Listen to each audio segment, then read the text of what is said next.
Do you feel inspired about your life? Do you have a vision for it? Do you know which direction it's going? Well, these are critical questions to ask to create a life that's fulfilling for you. Now, in Warrior Lesson number 20, we covered the climbing metaphor. It had three parts: goals, motivation, and work.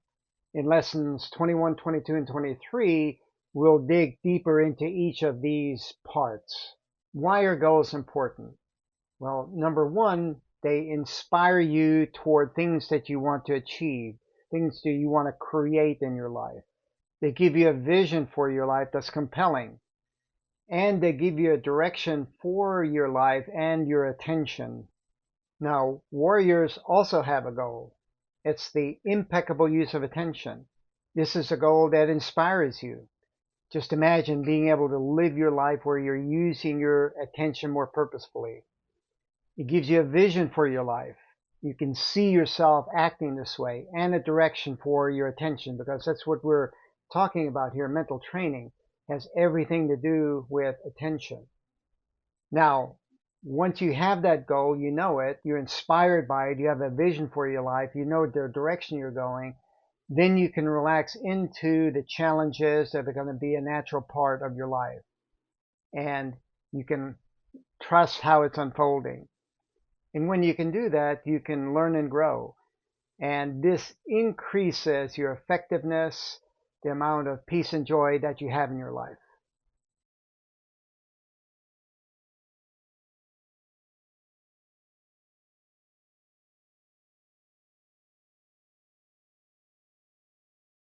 We can look to climbing to understand these three parts of the climbing metaphor. So when climbers go climbing, they pick specific routes. These specific routes are the goals. That's the first part. Now, climbers are motivated to achieve those goals. That's achievement motivation.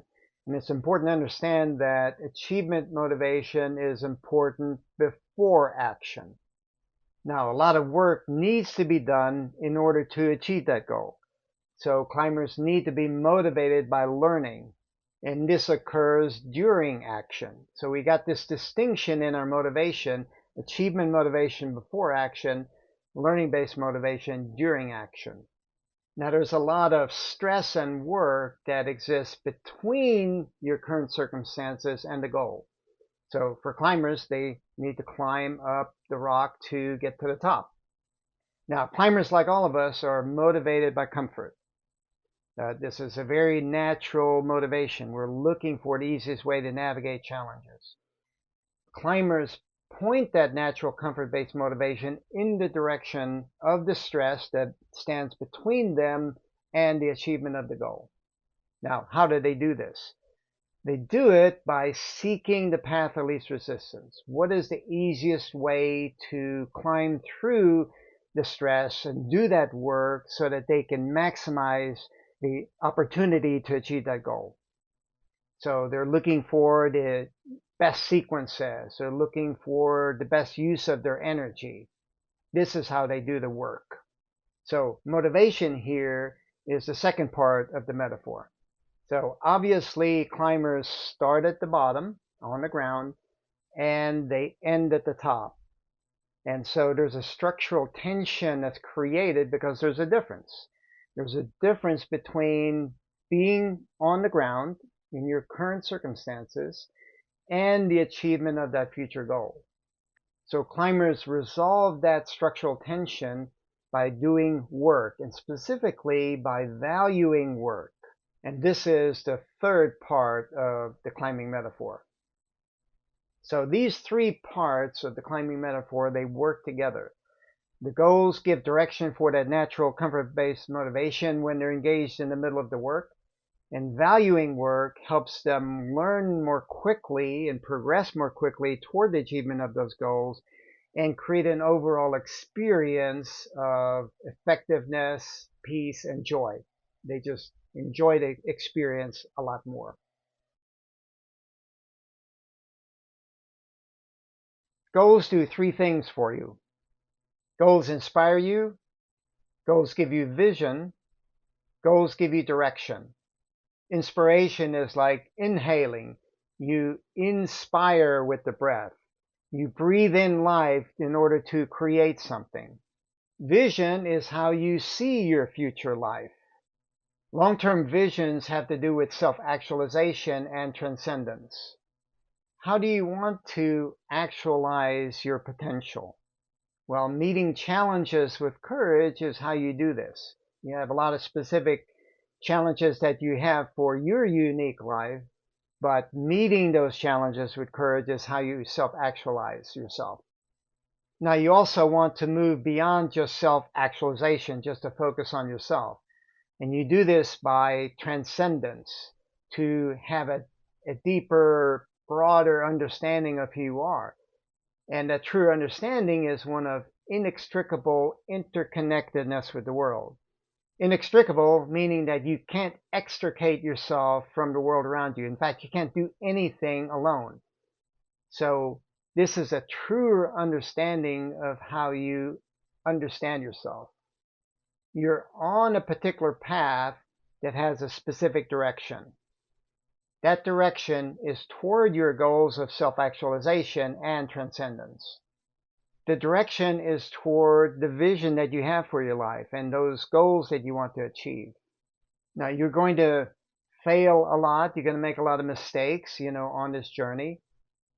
But learning from those failures and learning from the mistakes is how you self-actualize your potential and how you transcend the ego self. Goals create a well-lived life. Your purpose here is more than just satiating ego desires. It's also to serve, to see yourself beyond the individual self, to serve something larger. In other words, life expects something from you, and goals help you step up to that responsibility. Warriors have a specific goal for self-actualization and transcendence. That goal is to live impeccably. This goal is inspiring, gives vision, and direction for warriors. So what's inspiring about it? Well, you're living to your highest standard. You're living flawlessly. Now, from a mental training perspective, this has to do with attention. You're using your attention impeccably, flawlessly, because you're focusing it on the task that needs attention. You're not wasting attention on limiting behaviors. Now, impeccable attention gives you a vision for your life. You're not living haphazardly. You're living intentionally. You know that life is chaotic. It's constantly changing. And living impeccably means that you're not fighting this fact. You rather accept it and work with it. And that changes your life and the world in a positive way. Now, impeccable use of attention is unattainable. And that's why it's only a direction, just like the self-actualization and the transcendence goals are only directions. So it's unattainable, and still you know where you're going. And that means that you can notice when your attention is distracted and make course corrections. You can redirect your attention toward the task that needs attention that takes you toward your goals. So here you can see how this is aligned with the warrior master skill of noticing and redirecting. How old are you?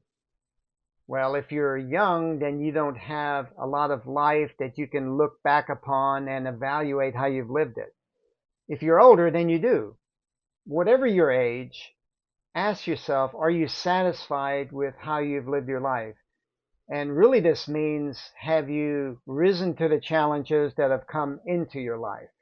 So let this reflection change your motivation for how you live the rest of your life. You can move toward this ideal of impeccable use of attention. Now, it's unattainable, but you still know where you're going. You still know where you want to focus your attention. And that can lead to a life that's lived in a more fulfilling way, one that's effective, has more peace, and brings more joy to you.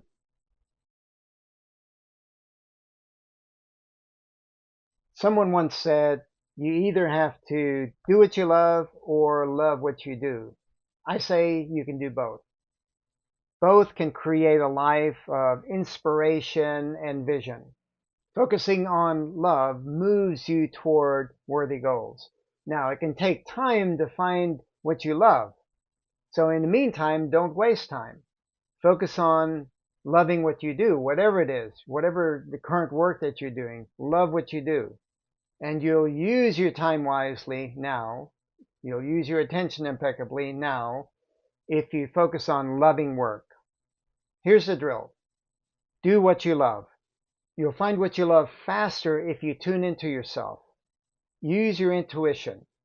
How are you being directed? Specifically, notice how you're being directed towards stress and challenge. What do you find yourself doing that resonates with you? This is finding what you love. Love what you do. You can also love what you do. Don't wait to use your attention impeccably until you find what you love. Focus it impeccably now on whatever you do. Heighten your attention in the moment by focusing on who you serve. How can you add value to others based on your expertise? You can love work even in the individualistic activity of rock climbing. What can you give to the rock climb? You can expect to work. This is how you serve the rock climb. Impeccable attention leads to loving work. You want to be in the midst of the work and the stress that you're doing. And if you can be this way in life, then your whole life becomes an inspiration for others. Now remember, you have a responsibility to life. And by using your attention impeccably and loving work and focusing in this way, you step up to that responsibility.